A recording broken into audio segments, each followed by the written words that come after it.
baarlamaanka cusub ee Jamhuuriyadda Djibouti ayaa maanta si rasmi ah u bilaabay howlihiisa shaqo kadib doorashadii baarlamaani ee ka qabsoontay 23 Febraayo. doorashadaasi baarlamaani ee dalka ka qabsoontay waxa uu joogay dhammaan xildhibaanada golaha baarlamaanka oo dhan 65 xildhibaan. Ra'iisul Wasaaraha Jamhuuriyadda Mudane Cabdulqaadir Kaamil Maxamed iyo qaar kamid ah xubnaha xukuumadda ayaa fadhigaasi kalfadhiga koowaad ee golaha baarlamaanka cusub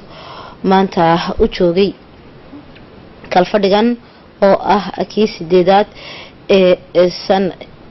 sideedaad ee dhammaan dalka oo dhan kadib kolkii aanu hananay calanka. kalfadhiga koowaad waxaa loo kurgalay soo doorashada gudoomiyaha golaha baarlamaanka. doorashadaasi ayaa waxaa markale ku guuleystay gudoonka baarlamaanka gudoomiye Maxamed Cali Xumed oo soo buuxda aan loo kala harin u helay markale kursiga gudoomiyaha golaha baarlamaanka cusub waxa uu ka kooban yahay 39 xildhibaan oo cusub iyo 26 markale loo doortay. waxa kale oo markii ugu horeysay golaha baarlamaanka ka soo dhax muuqda 16 haween ah oo u dhigan 25% tirada guud ee golaha baarlamaanka. mucaaradka EDG ayaa waxay baarlamaanka cusub ay ka heleen 7 xildhibaan halka xisbiga CDE uu helay 1 xildhibaan. isbahaysiga EMP oo haysta aqlabiyadda baarlamaanka ayaa xildhibaanadoodu dhan yihiin 58 xildhibaan. Ra'iisul Wasaaraha Jamhuuriyadda Mudane Cabdulqaadir Kaamil Maxamed oo ka hadlay kalfadhiga koowaad ee baarlamaanka cusub kii sideedaad waxa uu sheegay waxa maanta farxad ii ah wuri in aan idin kala qayb qaato hawsha wadajir ee shacbiga inaga sugayo. maanta waxa xeer inoo tahay in aan ishambalyeeno midkiina kale doorashadii iyo ololihii doorasho intaba aniga oo ka faa'iideysanaya fursadan waxa aan idinka hambalyeenayaa dhammaantiin. waxa sidoo kale waajib inaga saaran yahay dhammaantiin ahamiyad qura oo ah in wax waliba aanu qabano kadib dalabka ka soo yeeray shacbiga Jamhuuriyadda Djibouti oo inaga sugayo in aan u qabano waxay naga dalbeen. waxaan markale halkan idinka xaqiijinayaa inaan ku garab galayo siyaasadda madaxweynaha Jamhuuriyadda Mudane Ismaaciil Cumar Geele ee ku dheehan tahay inuu sii xoogeysto qaranku si adkaago isla mar ahaantaasina dimuqraadiyaddu ay xoogeysato. Ra'iisul Wasaaraha Jamhuuriyadda Mudane Cabdulqaadir Kaamil Maxamed oo sidoo kale khudbadiisa waxa uu ku sheegay in uu madaxweynaha Jamhuuriyadda Mudane Ismaaciil Cumar Geele uu hambalyo u soo jeedinayo dhammaan xildhibaanada golaha baarlamaanka. Khadar ayay noo soo khudbadiisa. Parlementaire à l'occasion de l'ouverture de cette nouvelle législature. aniga oo ka faa'iideysanaya munaasabadan hawlgalka baarlamaanka cusub waxaan ugu horeyn jeclahay in aan halkan idinka soo jeediyo hambalyo kadib doorashadiina xilka aad ummadda u qaadeen xildhibaano dhammaantiin hadaatiin aqlabiyad iyo mucaarad intaba waa mid weyn oo ay ka muuqato waxa ay idinka sugayaan dadweynuhu oo ah inaad u shaqeysaan oo aad ka shaqeysaan danta qaranka iyo sarreysiinta mar waliba hawlaha qaranka. idinka oo wakiilka shacabka idin soo doortay xeer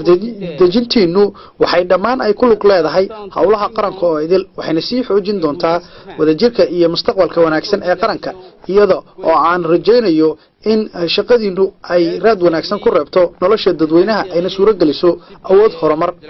doorkiina xildhibaannimo waxa weeye in aad xoojisaan adkeysaan jiritaanka jamhuuriyaddeena iyo hay'adaha ay ka kooban tahay. waxaa la idinka baahan yahay dhabtii inaad xoojisaan doorkiina ku aadan sharci dejinta oo si dhab ah u abaartaan wax waliba oo qaranka dan u ah iyo dadka idin soo doortay. shaqada uu dadweynuhu idin egmay ma aha mid fudud balse waxa weeye mid ay shacabku idinka dalbeen in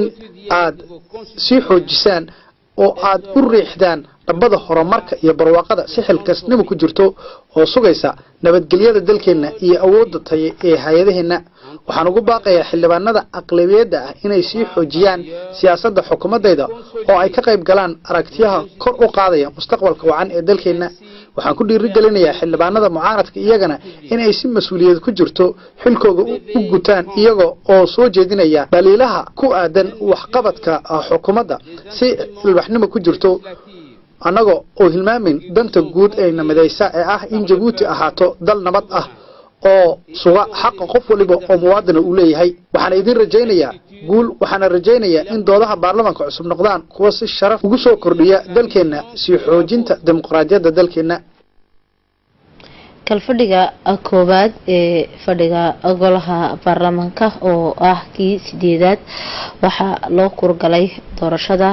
gudoomiyaha golaha baarlamaanka waxaana doorashadaasi waxa uu mar kale ku guuleystay gudoonka baarlamaanka mudane Maxamed Cali Xumed oo si buuxda oo aan loo kala halin u helay mar kale kursiga gudoomiyaha golaha baarlamaankan cusub ee Jamhuuriyadda Djibouti ee maanta ka qabsoomay doorashada gudoomiyaha baarlamaanka iyo ku-xigeenadiisaba baarlamaankaasi waa kii 6aad tan iyo markii aanu helanay gobonimada waxaana mar kale jagada gudoomiye si aqlabiyad oo buuxda ku guuleystay gudoomiye Maxamed Cali Xumed halka ku-xigeenkiisa uu noqday Cilmi Cabsiye Wacays ku-xigeenka labaadna Safiya Cilmi gudoomiyaha golaha baarlamaanka mudane Maxamed Cali Xumed ayaa u mahadnaqay dhammaan xildhibaanada iyagoo u horay codkoodana u dhibtay si kalsooni ah mar kale waxa ugu doortay in uu u hayo hogaanka iyo jagada gudoomiyanimo ee golaha baarlamaanka fadhiga golaha baarlamaanka waxa sanadkan ku cusub in ay kuraasta baarlamaanka hantaan 16 gabdhood oo u dhigma boqolkiiba 25 iyo 8 kursi oo mucaarad ah oo 7 ay yihiin xisbiga isku taga IDG PDD iyo hal kursi oo ah xisbiga CDI oo uu helay sidoo kale xisbiyada isbahaysiga EMP ayaa isaguna helay 58 xildhibaan guud ahaan marka la isku geeyo xildhibaanadaasi waxa ay dhanyihiin 65 xildhibaan oo intuba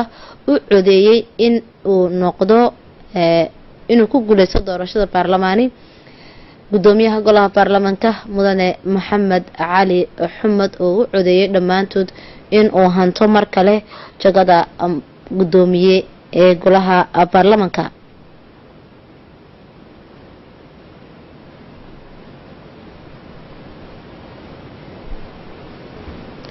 waxaana doorashadaasi maanta madax ka ahaa caaqilka Cilmi Cabsiye oo ay barbar joogeen labada gabdhood ee da'da yar ee Xuseen iyo Caasha Qayaad caaqil Cilmi Cabsiye ayaa ku dhawaaqay in uu ku guuleystay gudoomiyaha golaha baarlamaanka mudane Maxamed Cali Xumed jagada gudoomiyaha golaha baarlamaanka oo uu helay dhammaan codadka la dhibtay ee 65 kursi kadib doorashadaasi gudoomiyaha golaha baarlamaanka mudane Maxamed Cali Xumed oo halkaasi ka hadlay waxa uu mahadnaqay dhammaan xildhibaanada kalsooni buuxda siiyay in uu mar kale gudoomiye uu ka noqdo waxana sidoo lagu soo doortay gudoomiyaha baarlamaanka 8aad mudane Maxamed Cali Xumed ayaa sidoo kale waxa lagu soo doortay gudoomiyaha koobaad ee golaha baarlamaanka oo loo doortay Cilmi Cabsiye Wacays halka gudoomiye ku-xigeenka labaad ee baarlamaanka loo doortay Safiya Cilmi sidoo kale waxa la doortay gudiga cusub ee su'aalaha oo loo doortay Ibrahim Ahmed Abdo iyo xogayaha oo loo doortay Sulaymaan Daahir Bile kalfadhigii koobaad ee baarlamaanka 8aad ee wadanka ayaa gudoomiyaha baarlamaanka waxa uga wahad celiyay dhammaan xildhibaanadii soo doortay kalsoonida mar kale ay siiyeen waxaana uu hambaliyay oo soo dhaweeyay 39 xildhibaan ee ku cusub golaha baarlamaanka 39 idinka mid ah waa markii ugu horeysay ee soo gashaan golaha baarlamaanka waxaad ogsoonataan in maanta wixii ka dambeeya uu xil idin saaran yahay 5 sano ee hawshan aad ku guda jirtaan waxaan hambaliyaynayaa wixii aan la soo dooran iyo kuwii xilku ka dhamaaday oo shaqo fiican qabtay howlaha kala gedisan ee shaqada xildhibaannimo ayaa waxaa ka mid ah in wakiil aad ka noqotaan qaybaha kala duwan ee bulshada isla mar ahaantaana aan ansixino mashaariic xeer sidoo kale waa inaad soo bandhigtaan fikradihiina ku aadan xeerasha iyo sidii howlahaasi kale aad ula socon lahaydeen howlaha xukuumadda iyo qiimeynta siyaasadda guud ee dowladda waxaa xusid mudan in shaqada xildhibaannimadu ay tahay mid adag balse ay tahay dhanka kale mid sharaf badan waana ta keentay in dhammaanteed aan u howlgalno isla mar ahaantaana aan xoogga saarno sidii si wanaagsan aan ugu shaqayn lahayn bulshadayna soo dooratay waa inaan howlgalkeenna uu noqdo mid si wanaagsan isla mar ahaantaana leh heer sare oo aan uga jawaabayno baahiyada qarankeena waxa aan gaarnay waqtigii aan si buuxda aan uga jawaabi lahayn baahida bulshadeena iyo muwaadiniinteena waa inaan garanaa waajibkana saaran iyo in aan gudano shaqadeena golaha baarlamaanka ay noqoto mid mar waliba aanu ku eegno danaha bulshada gaar ahaan dadka ay hayntooda hooseyso waa inay noqoto meel ay iska dhar harkaan qaybaha kala duwan ee bulshada oo ay ka dhex muuqdaan waxa aan idinka codsanaya in mar walba aad waqti aad haysataan aad tagtaan goobihii laydinka soo doortay iyo weliba degmooyinkii aad ka soo baxdeen si ay codbixiyaashiinii aad uga dhagaysataan cabashooyinkooga isla markaasina aad u soo gudbisaan khudbadii 40 sano gurada xuskii calanka madaxweynaha jamhuuriyadda mudane Ismaaciil Cumar Geelle ayaa waxa uu jeediyay khudbad aad u qiimo badan ayaa waxa uu sheegay in si daacad ah ay ugu adeegayeen dalka iyo dadka muddadii 40 sano ahayd waa in aynu sii wadnaa isla mar ahaantaana kor u sii qaadna dadaalkaasi si dalkeenu u gaaro mustaqbal wanaagsan ay higsanayo oo ah mid waxtar u yeelanaya dhammaan shacabka reer Djibouti waa inaan dhammaanteen u halganno mustaqbalka si aan uga soo bixi lahayn howlahaasi oo aan u garab istaagi lahayn madaxweynaha jamhuuriyadda waxaana uu sheegay in ay tani tahay bishii haweenka waxa uuna u hambaliyay haweenka guud ahaan reer Djibouti iyo kuwa caalamka inteeda kale sidoo kale waxa uu sheegay waxa aan indhaha laga qarsan karin dadaalada haweenka oo ah 250 bulshada haweenka reer Djibouti kuwaas ay iyaguna ka mid yihiin mar walibana waxa jira dadaalo ay haweenku ugu jiraan sidii meesha ugu sarreysay ay u gaari lahaayeen marka hore haweenku gootada baarlamaanka waxa ay ku lahaayeen 10% waxaana iminka la siiyay gootada baarlamaanka 25%. madaxweynaha jamhuuriyadda mudane Ismaaciil Cumar Geelle ayaa waxa uu sheegay in la aqoonsaday haweenka Djibouti si ay u helaan gootadooda madaxweynaha jamhuuriyadda ayaa sheegay in la siiyay haweenka kadib markii dadaalkooga ay u galeen hogaaminta iyo shaqada taas oo ay ku dadaaleen sidii ay u heli lahaayeen doorkooga amba xaqooga waa in aynu soo dhaweynaa waxa aan rajaynayaa in aan soo dhaweyn wanaagsan u rajayno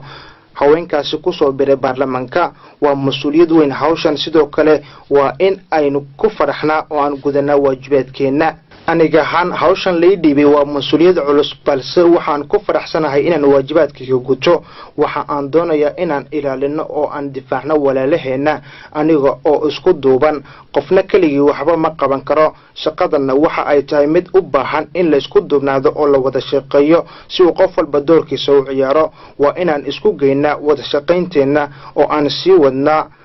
haddii aan nahay mucaarad iyo muxaafad baarlamaanka qaran ayaa waxa uu meel mariyay isagoo oo la kaashanaya midowga xildhibaanada ayaa waxa uu meel mariyay qorshe istiraatiiji oo 2018 ilaa 2023 oo ah mid ka jawaabaya aragtida midaysan ee mustaqbalka wadankeena istiraatiijiyadaasi oo dhawaan la horkeeni doono kalfadhiga loo dhan yahay ee baarlamaanka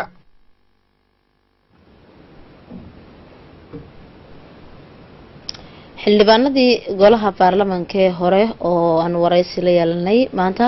waxa ay inooga warameen dareenkooda farxadeed oo ah inay mar kale xildhibaan ay noqdaan waxaana kamid ah hadaladooda maanta deed waxaa noo bilaabmay waana kooda soo galay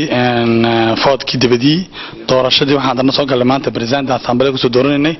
maantana si khayr qabta soo dhamaatay waxaana soo dooranay president gaaraan soo dooranay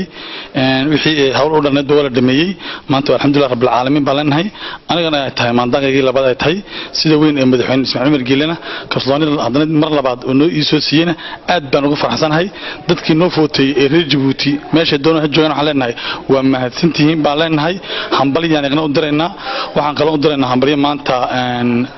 gobolka Carta aan ka soo baxayna waxaan leeyahay hambaliyo ka jooga leeta iyo ka loo cadeeyo waxa hambaliyaan leenahay sida wanaagsan ay noogu footeyseen aad baa ugu mahadsantiin baan leenahay farxadeedu waa meel sare waxay u tahayna baarlamaanka markii uu horeysay waxana iska gartay sidii wax badan oo kale uu gartay dalkana halkan uu ku gaarsiiyay dumarkii inuu ku soo biiriye boqolkiiba 5 baa soo biiray donc uu nuuraya baarlamaanku oo dumar badan ayaa yimid intoodii ku daraya waxaan u faraxsanahay dalkayaga waxaan tiriyay imika 39 lugo baajira naagaha badan opposition kamana way ku jiraan